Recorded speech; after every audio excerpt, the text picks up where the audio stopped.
conversations where faith meets community.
Let us pray. Father, we are grateful and we thank you that we can testify that you are blessing us right now. You're blessing us with your presence, your power, your comfort. Lord, the Bible declares wherever your spirit is, there is liberty. We thank you, Lord, for breaking bondages, setting us free. Even in these turbulent times, giving us the reminder that you're still in control. You're the sovereign God. That all things are working together for our good, for those who are called according to your purpose. Father, we trust and rely on it. Bless us now, Lord, as we share this time together in your word. We pray, God, that you would make us not only hearers, but doers also. Lord, have your perfect way. In Jesus' name, amen. To God be the glory, to him be all the praise, for he is worthy. We do honor our Reverend clergy, to all of our members and all of our visitors, to the Omega Men. We're grateful to have you share with us today. It's our pleasure to have you with us. We're also grateful to have with us all the way from Liberia. Rose, thank you for coming and sharing with us. She's here doing some work with the UN, being trained by the UN, and I was in Liberia a few weeks ago, and her sister, Kristen, works with Hope for Liberia. So I missed her in Liberia, so she came all the way here just to see us. So we're grateful for your presence. Thank you, choir, for blessing us. And I'm gonna try not to be long. I'm gonna cut through the cornfield again and hurry and get you out of here. But I want to call your attention to the text that was read in your hearing. I preached from this text this morning, Matthew chapter 27, verse 23. And I read verse 22, put it in context. Pilate saith unto them who brought Jesus to him for trial. In verse 22, he asked a question, what do I do then with Jesus, which is called Christ? And they all said unto him, let him be crucified. This morning at 8 o'clock, verse 23, and the governor said unto the crowd, asked the question, why? And we just dealt with that one word, why? But what captures my attention is something I grapple with when I look at the text. He says in verse 23, the governor said, why? Then he finished the question with this, what evil hath he done? I want to ponder that just for a moment. What evil hath he done?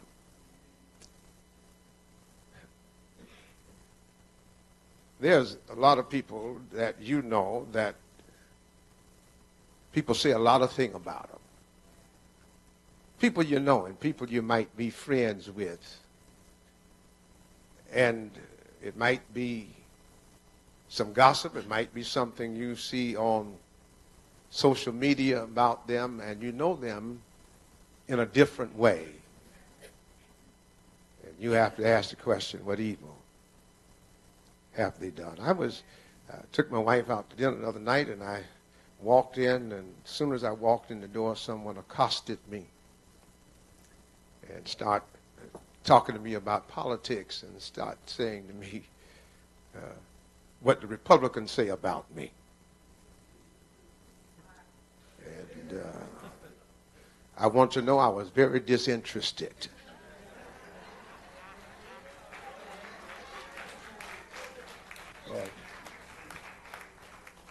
But I wondered to myself, but what evil hath I done? Our text shows us a record of the most evil and unjust event in human history.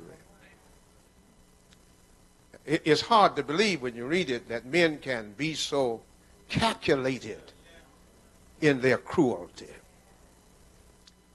It's even harder to believe that men, especially people who can be religious, can be so evil. When you read the context, a lot of things have already happened in the life of Jesus and how quickly things can change. Satan had already put it into the heart of Judas to betray Christ. Judas had already sold Jesus out for 30 silver coins. Judas had already betrayed Jesus with a kiss, and the disciples had already forsaken him. And Peter had already denied him. Jesus had been arrested and taken not to one court, but 6 courts. 3 of the courts were religious, and 3 of the courts were civil. 3 were before the high priest and the Sanhedrin council, and 3 were before the Roman government. In the 3 religious courts, Jesus was found guilty each time. Before the civil courts of the Roman government, 3 times he was found innocent. It amazes me how we who are church folk can be so judgmental, have the same problems that we condemn others for.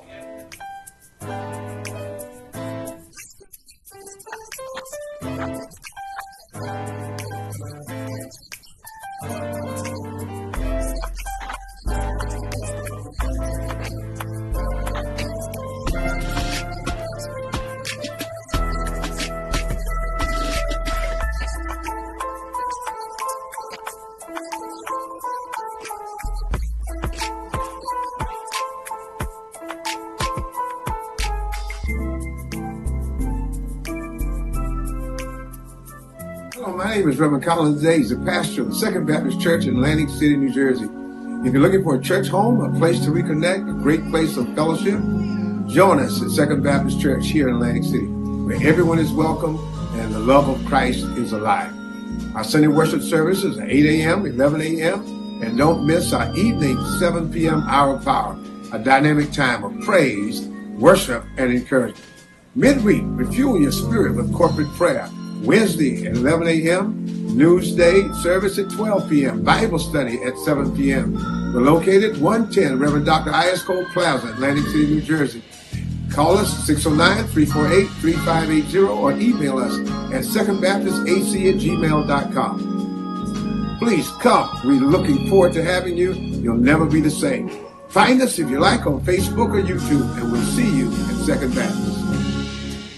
Good evening, everyone, and welcome to another edition of Kingdom Conversations. We're really grateful that you took the time to be a part of our conversation today. We have a great guest today, and first of all, before I even go any further, I want to thank Elon Edwards for last week for standing in my stead and hosting Kingdom Conversations in interviewing one of his mentors, our good friend, Reverend Archibald.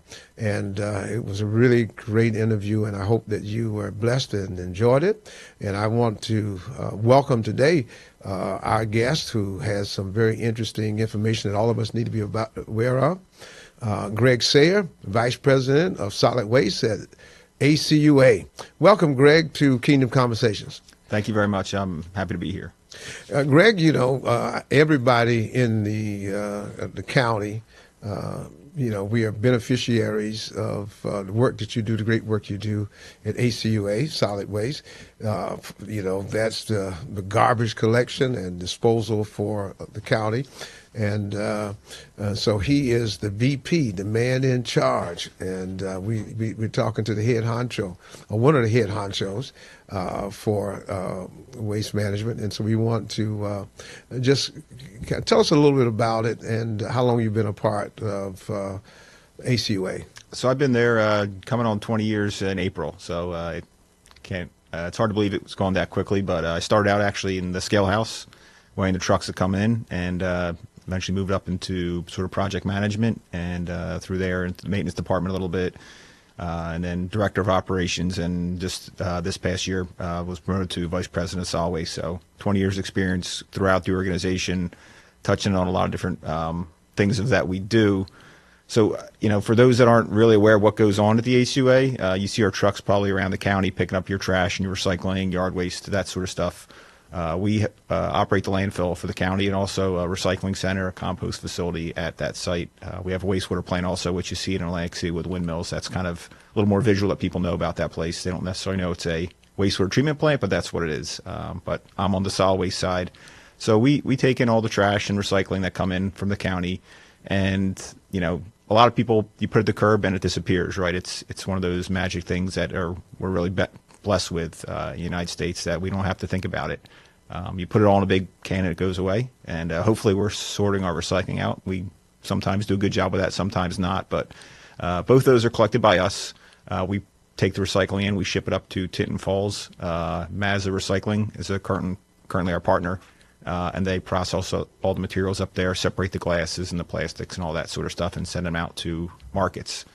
The trash goes into our landfill. So the landfill began operations in the early 90s. And it's the only landfill in the county. Prior to us, going back in the 70s and 80s, there was over 40 landfills in the county, and they were unlined landfills, meaning it's just a hole in the ground. Most people know about Price's Pit, right? That was a horrible environmental disaster, one of the worst in the country. And there was actually 3 Price's Pits in Egg Harbor Township, New Jersey, Pleasantville, just complete disasters where the groundwater was contaminated from all the chemicals that were going in there. So that's kind of why the ACUA was created to begin with, right? When we were charged with handling the waste, is, have an accountable organization. We answer to the county commissioners, the county executive, and as a result, we answer to all the municipalities in Atlantic County. So we do it properly. We have it's a double line modern landfill, so there's layers of geosynthetic material that prevent, contamination of the groundwater. And it's, the modern version of how we handle waste. In the United States, really, we handle waste 2 ways. You either burn it, so you see up in Newark and Camden, they have incinerators, or we put it in a landfill. And there's about a dozen landfills in New Jersey, and they're all, as you can imagine, compressed for space here, as we are with everything in New Jersey, because we're such a tightly populated state. So, we've been handling waste since the early 90s. And initially, we just started with construction debris.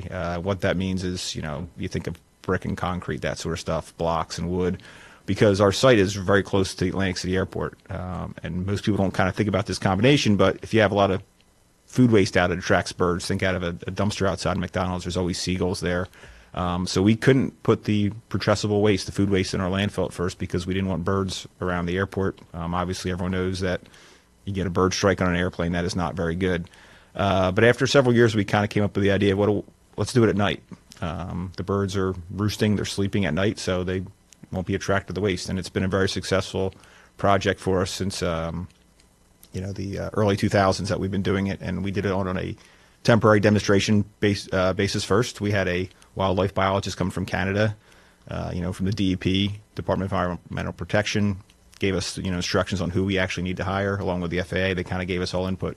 if you're going to do this, you have to have the experts there. So we had an expert fly in from Canada, set up this program where we monitor the birds, and it's been very successful. You know, we haven't had any bird issues. We have a wildlife biologist on staff every day. He drives around the landfill and monitors for birds, so we don't have to worry about that. So now we take all waste in during the day, goes in our transfer station. At night, we haul up the waste to the landfill. And, you know, it's people put it at the curb, but they forget about it. But something happened 24/7 really, and we have guys up in the landfill. You know, you think when we had those snowstorms at night or just the heavy rains and wind, there's guys up there working, burying your trash and making sure that this essential public service gets handled. You know, I think it's important, you know, as you say, we put our trash out and we don't know what happens to it. You know, we don't even care, and hopefully we won't see it again, but it's a very important function. You started talking earlier about recycling. Yeah. And how important is recycling, and what percentage do households recycle in Atlantic County? So, you know, we usually see around 20 to 30% recycling, depending on the municipality. And some of that accounts for yard waste, too. So that counts as recycling when you're putting your leaves and brush into a compost that we have on site as opposed to the landfill. But, you know, it's really important because, you know, the landfill is finite, right? So it'll fill up. The more stuff you put in there, the less space we have. So if you can divert your cans, your bottles, and your plastics, your papers, that saves space. And it's also an economic factor too, right? So, you know, our municipalities pay about $82 a ton to landfill that waste. If it's recycling, they're saving money on that. They are not paying $82 a ton to recycle. There is a cost to recycling, but the municipalities do not get charged that. And that is mostly processing costs. And again, recycling is an interesting market because the values of those commodity change. Think about anything else. You talk about the price of oil and gold or silver, plastics and aluminum and paper. They're similar. So they are commodities where the prices change. So that cost is variable, but it's cheaper than landfilling for certain. So you're saving money and you're conserving space for the actual stuff that we, at least right now, can't or won't recycle. I mean, you can really recycle just about everything if you want to do it. And, you know, that's kind of the other question is how much are we willing to actually effort put in to make sure we don't just throw stuff away? You talked about, as we know, that trash is a constant thing, that we're putting out trash, you know, every day.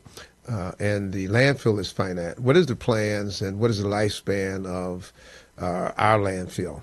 Yeah, so currently we are permitted through a capacity through 2029, so that gives us, you know, about 3 years left of capacity. Commissioner, as you know, I call you Commissioner now, Commissioner on the Freeholder Board Commissioner Board in Atlantic County. You recently approved our plan for an expansion through 2040.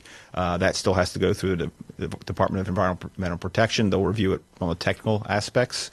But that, again, will get us capacity through 2040, which is, you know, significant. That's, you know, about 14 years from now. It gives us a lot more time to plan out for other endeavors. And it's not a uncommon thing. You know, all landfills go for capacity expansions.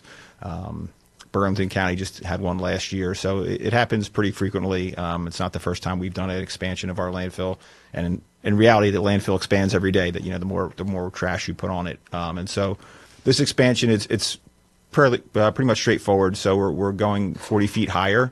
That might seem like a lot. You know, we're about 140 feet right now. We'll go up to 180. You won't see it from anywhere new. It's not like it's going to be some huge mountain any more than it is now. And it still will be one of the lowest in the state. We currently are the lowest height in the state for landfills, and we'll still be, you know, the middle to the lower end of other landfills in the state. And we're going to capture a little area on the side of our landfill. So we're kind of interesting. We're bound by a couple wetlands and by the Garden State Parkway. And, you know, if you could see a map of our landfill from above, you would see where it makes sense where this expansion is going in. It kind of like there's a little divot along the parkway, and that's just wasted space that won't go for anything else. You're not going to build anything there. So we figured let's capture that, and that gets us, you know, 7-8 years plus another few more years with the height expansion. Yeah, but you know, when you look at it, I had the opportunity to see it, You're not really talking about going out that far. Right. It's really just going up and filling, you said, like a divot. So that's very interesting that when you look at that, it is, and that'll expand the lifespan of the landfill for 14 years. So it'll get us out to 2040, yes. To 21, which is amazing. Yeah. So how much tonnage will that take? Well, it kind of depends on what goes in, but we typically are getting in. Trying to remember my numbers here now. We're getting in 1,400 tons a day. So you do the math on that. That'll get you out through.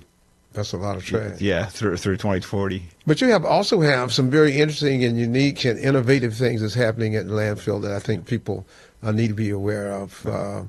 As you got a gas plant there, and so tell us about that, and how does that generate funds as well, right? And help with the budget for the landfill. Yeah. So going back all the way to about 2005, we started collecting gas from our landfill.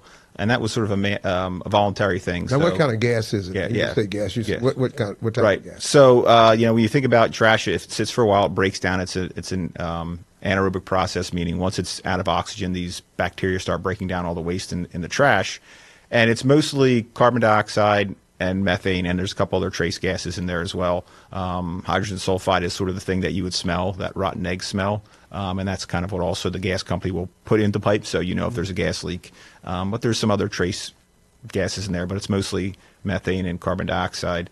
And so when we capture that, we're preventing greenhouse gases, obviously, but you can generate power from it. So for years, we were actually creating electricity from that gas up until, I believe it was 2016 or 2017. And there was different reasons why we changed that out.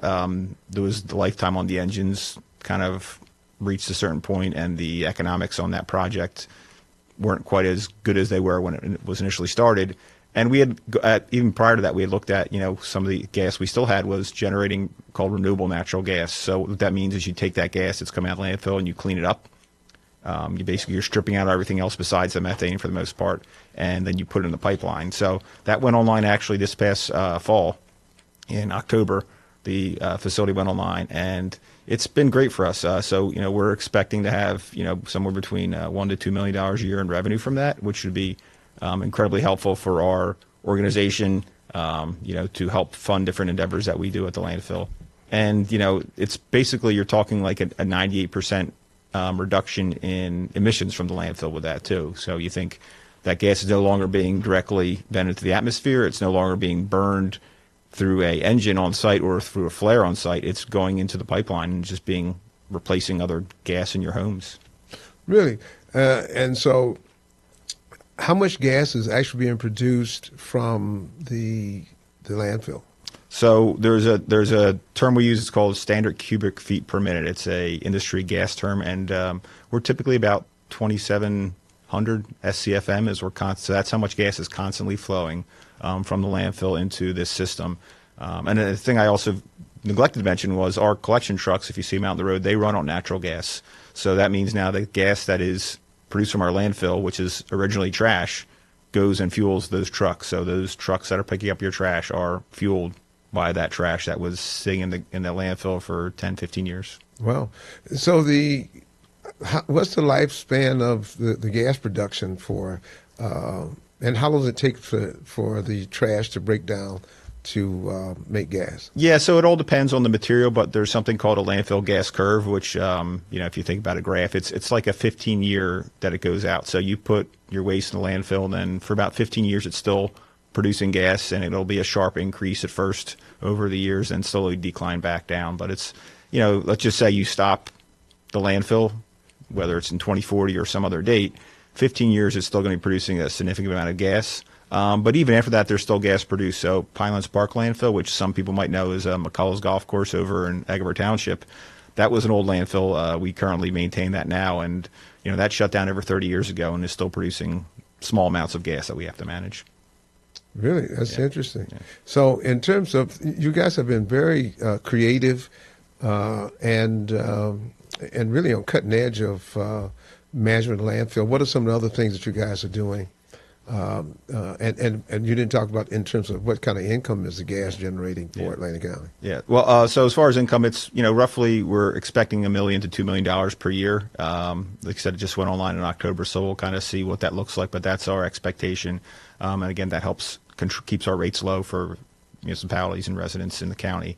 As far as, cutting edge stuff, that's funny because one of the first things I started at when I move out of the scale house into sort of the project management role. Now, the scale house is the beginning. As soon as you walk, as soon as you drive in, you weigh your trash. Yeah. And so you went from the front of the house all the way to the back of the house. Correct. Yep. Yeah. And my predecessor. Congratulations as well. Thank you. My predecessor also, he started on the back of a truck, went to the scale house, and so we have a good tradition and emphasis on promotion from within and developing our staff to the maximum that they can do. So it's a good organization in that regard for certain.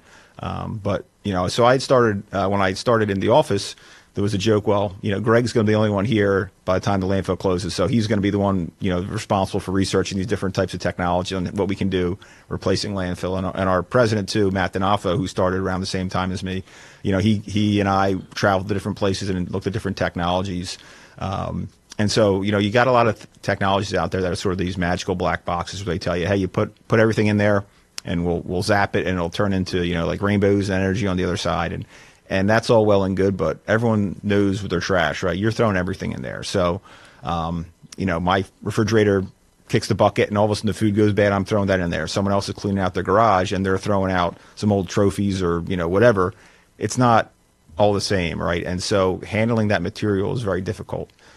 So what we found over the last 20 years or so, we've been looking at this is it's really important that you are processing material and sorting out properly so you can kind of get a good product to do something with. One of the technologies we had looked at was called plasma gasification with the company NRG Energy.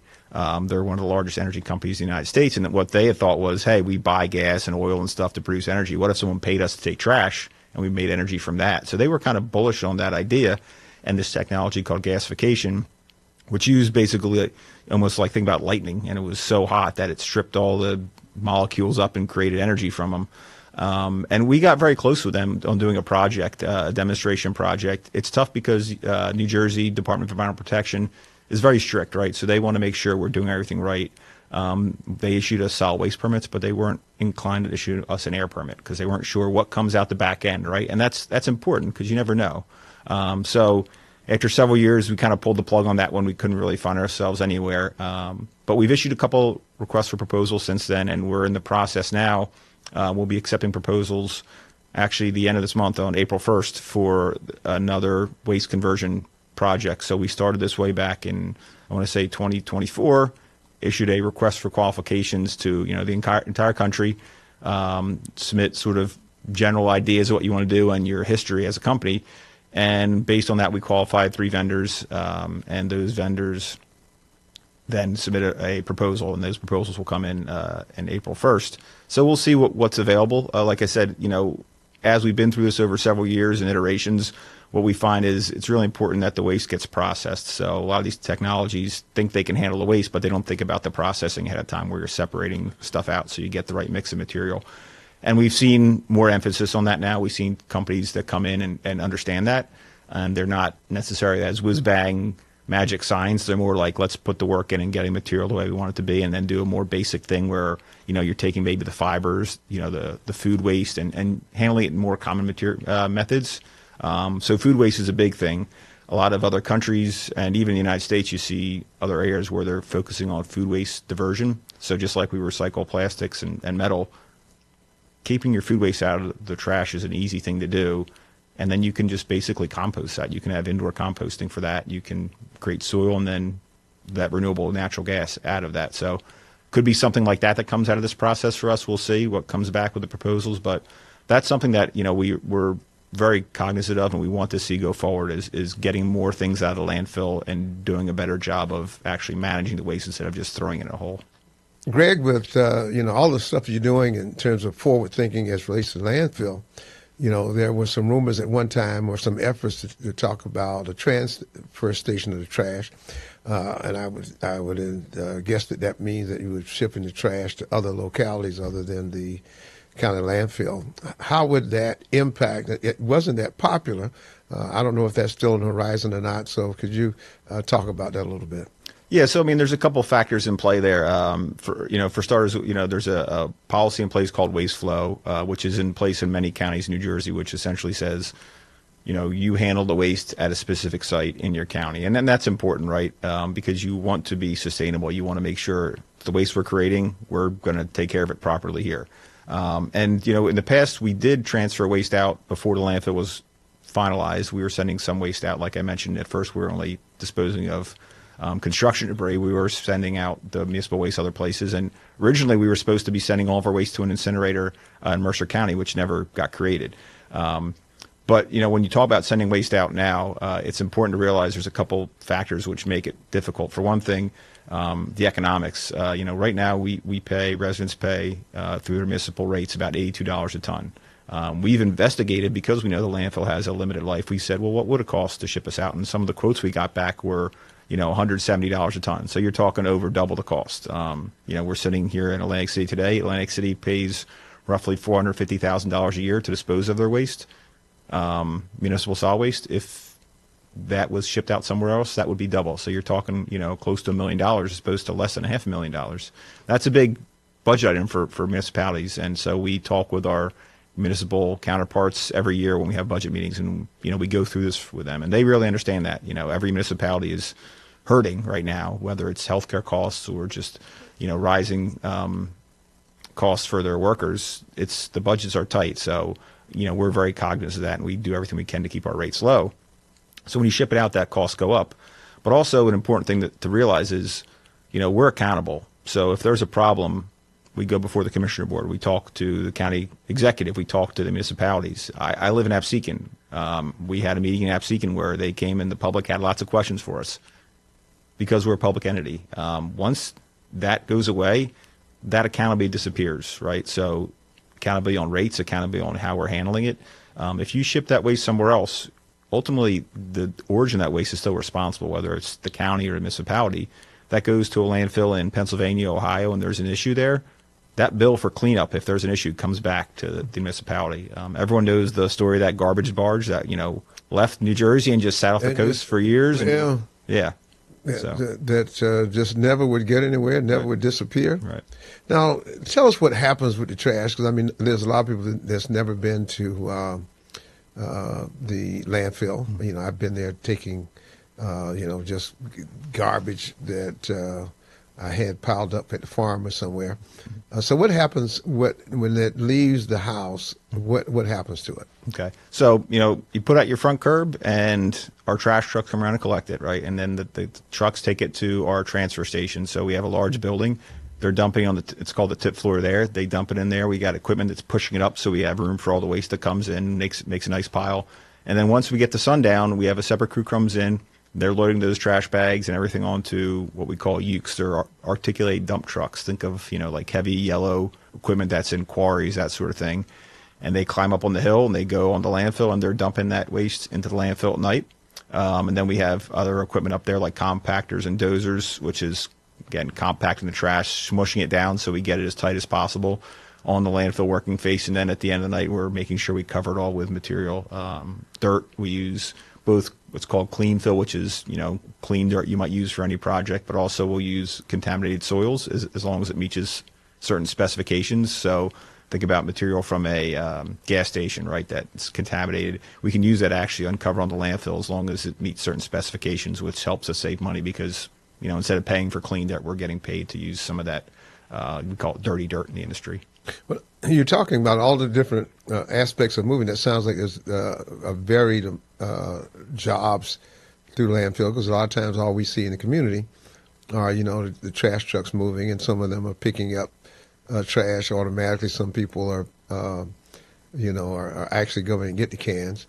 So what types of jobs that the landfill has, and are there any available? Yeah. So outside, like you said, the traditional trash collectors, and the landfill will have, we typically call them operators, different levels. So you'll have guys driving those trucks that basically are going from the landfill or from the transfer station up to the landfill and back every day, or they're hauling material at our compost site.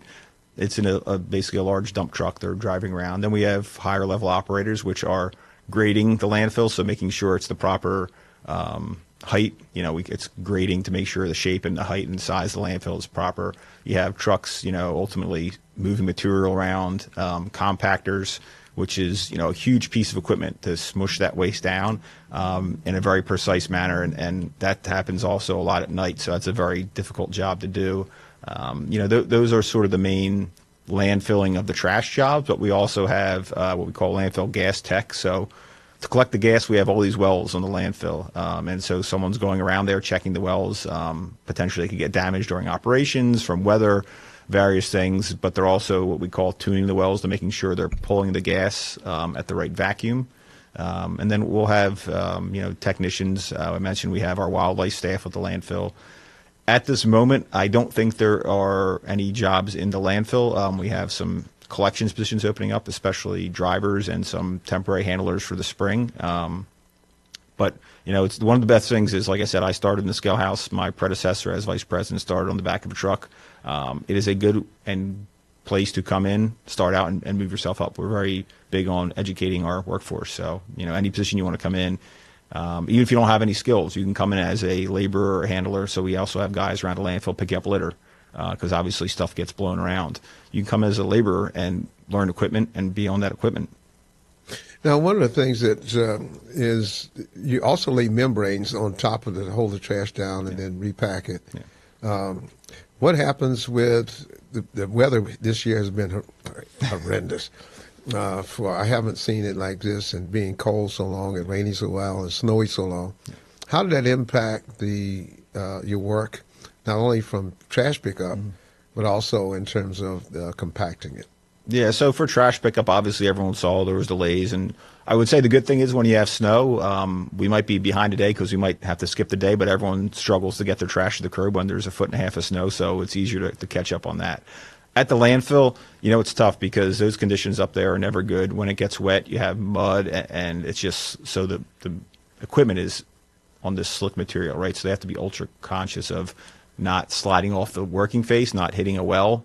You hit a well, then it creates a gas leak, and that's a problem for our collection system and also can create odors.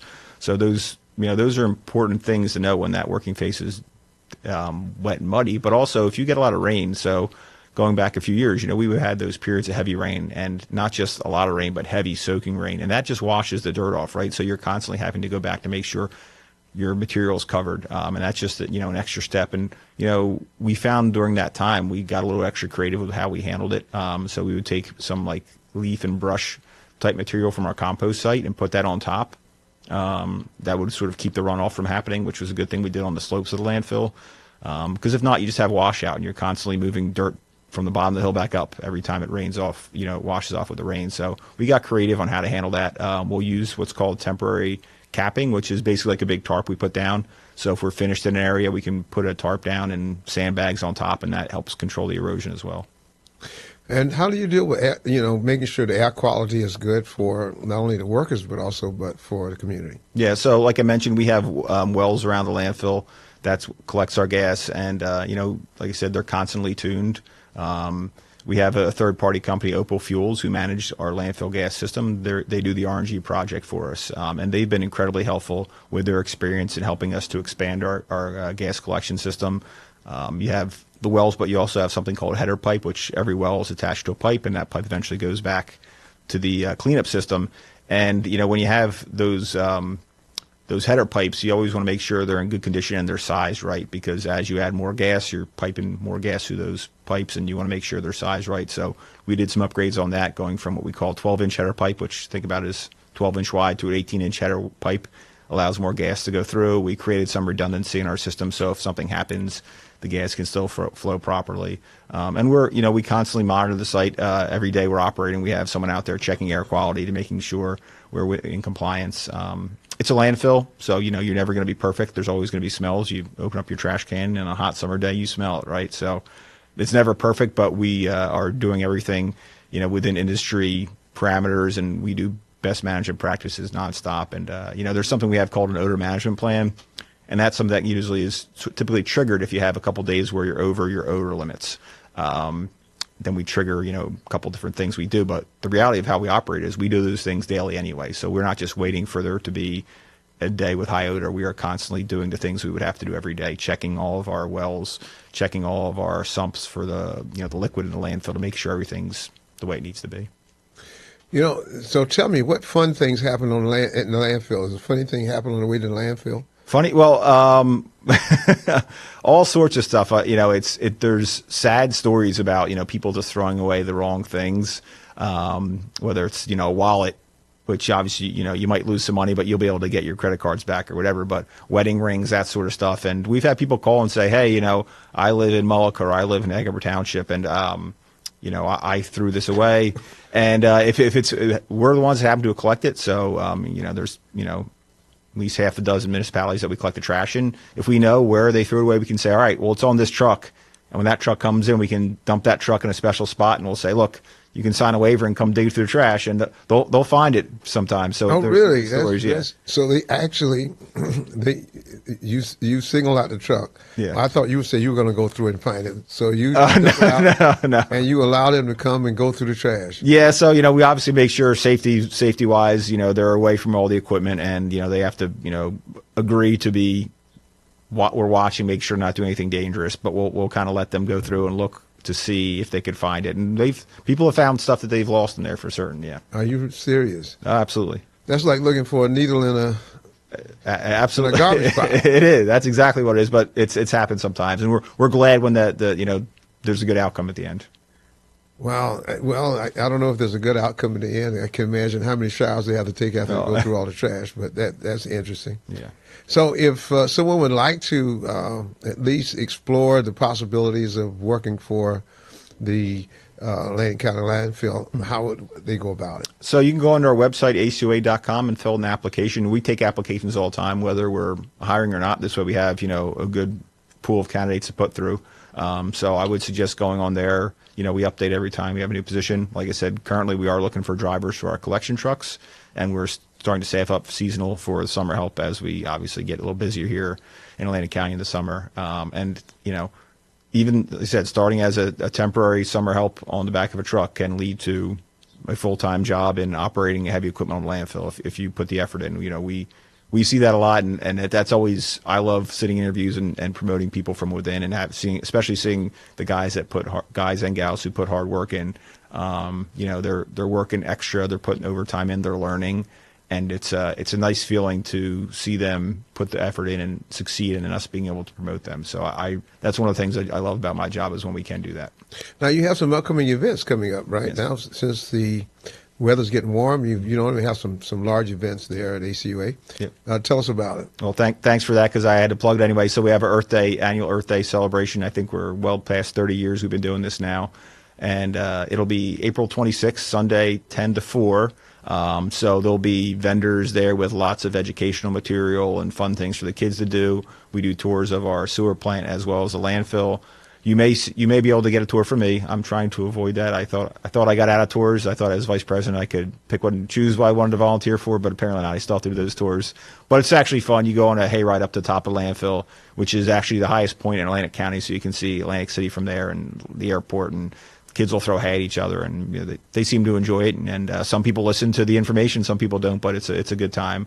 Like I said, there's lots of food and crafts there. It's a really good event. We get in excess of 6,000, 7,000, 8,000 people some years if the weather's nice, and it's free. Wow, that's amazing. And again, that's going to be when? April 26th from 10 to 4. And everyone's invited? Everyone's invited, yes. And you should take the opportunity to see the process and see. It's very educational to see that. And Greg, you said you thought you were going to get out. Matter of fact, you was a part of my tour when I went there. And so you were a great tour guide, and so that ought to be a part of your job description. Next time I go to Commissioner Board, I'm going to see if we can put that in as a part of your job description to be a tour guide. And you're going to be able to tour as well, you said, the sewage treatment plant, which I also had an opportunity to do. That was very educational as well. And you got in there, you have some very innovative things as well. Can you talk about that at all? Yeah, absolutely. So, well, I think that my job title still has other duties as assigned, no matter what. So, when we get VIPs there, I always do a tour for you. But lifting soil bags, it's all sort of falls under the job description. But yeah, the wastewater treatment plant is very interesting. So I do have some experience there in my previous positions. So we have the wind farm, which has been actually operational for 20 years now, which is pretty amazing to think about that. And that's about 60% of the energy we use at the treatment plant, which is a very energy intensive process to handle your sewage, is powered by the wind farm, which is great. We were saving millions of dollars over the course of the project lifetime. We have a solar array there. Was the first actually rooftop and parking lot canopy solar, but that's also 20 years old, and everyone sees solar everywhere now, so it's not as interesting as it used to be. But we've have solar there, and we have a new interesting project that pulls the microplastics out of the sewage. Let's talk about microplastics, Yeah. because that's a big issue with plastics now everywhere getting it, and now they're talking about microplastic being able to get into the food chain, and then also getting it now into your own bodies.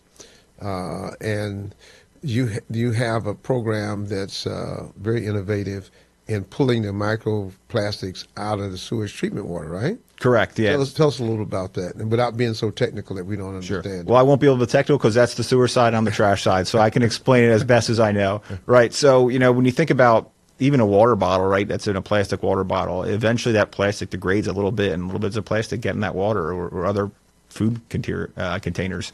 That goes into your body, unfortunately, and it goes into the waterways. And so in the sewer, in the sludge that's going through the sewer, there is plastic, lots of little pieces of plastic in there. And what this project aims to do is, this was through a partnership with some, I believe, graduates from Princeton University who had this idea to sort of pull out the plastic. There's different filters in there that, so after the entire sewage process is done, right, so you get to sort of the clean water that's getting discharged into the ocean, that once it's at that level, they have this extra filter level that pulls out the microplastics.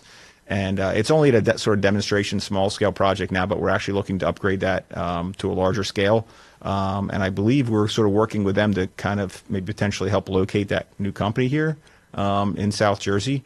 So, fantastic. yeah, and it's an issue, but it's not something that's really regulated right now. We haven't gotten to that point yet where the state or the federal government is regulating microplastics, but it'll happen because we see the issue with it. We know it's getting to everyone's systems, and we know it's a problem. So that regulation will come, and we'll sort of already be ahead of the curve on that, both in having it at our plant, but also hopefully this company will be, kind of based out here maybe, and they'll be able to spread their technology throughout the country. With the rising gas price and everybody concerned now with the cost of fertilizer, is sludge from the sewage treatment plant, is that something that they could use for fertilizer? What are you doing with the sludge? So we actually incinerate the sludge at our wastewater treatment plant. We're one of, I believe, 2 or 3 incinerators in the state for sludge. It's not something easy to do, and obviously environmentally people have concerns about it. So there's a lot of permits with that to make sure we're doing it as properly as possible. So we incinerate the sludge, and it creates basically an ashy product, which goes to the landfill and is used mixing with the dirt at the landfill for cover. But other places do use it, can use it. New Jersey does not allow what they call biosolids, which is the sludge, as fertilizer. Other states do. Again, they're kind of concerned with the fact you do have stuff like microplastics and other contaminants in there that would be potentially harmful. Other parts of the country and world do use it. We do not. There's other technologies you could use, anaerobic digestion, which is kind of like composting the sludge. You mix it in with some other material, and you could eventually maybe get some soil amendment out of it. But like I said, New Jersey, they're very cautious about that, just knowing what could potentially be in our sewer. But we're not the only. Are we the only ones that incinerate the sludge, or other? Are we the only? We're not the only. And so what do they do with their sludge? So other they'll typically ship other places. So we get sludge from Camden comes up to us, and it's actually helpful for our operations here because it helps subsidize the rate. So if we're getting sludge from other people that, let's say our treatment plant can handle, 20 million gallons a day of sludge. If we're only getting 10 million gallons, we can kind of put more sludge in there, and it keeps that cost low. So typically it gets shipped off to some incinerator, or it gets shipped out of state somewhere. Landfills cannot accept liquid waste from the landfills. So it's a problem, right? We're actually fortunate that we do have an incinerator, both because we can accept others and because we have a stabilized way to handle it in the state, or in the county. So what about job opportunities at the waste treatment plant? So it's funny you mentioned that because, we have guys on the collection trucks at the landfill or in collections that they always want to hop and go to wastewater because they hear that's the golden ticket, get off the road and go to wastewater. There it's a license issue, right? So you have there's something called a water pollution control license, which basically allows you to operate the equipment there. And there's different levels, 1, 2, 3, and then I think you go even higher. But if you have that license, you could come in and potentially be an operator of the sewer plant. But there's maintenance jobs there as well, electricians, mechanical maintenance, instrumentation type maintenance on the equipment.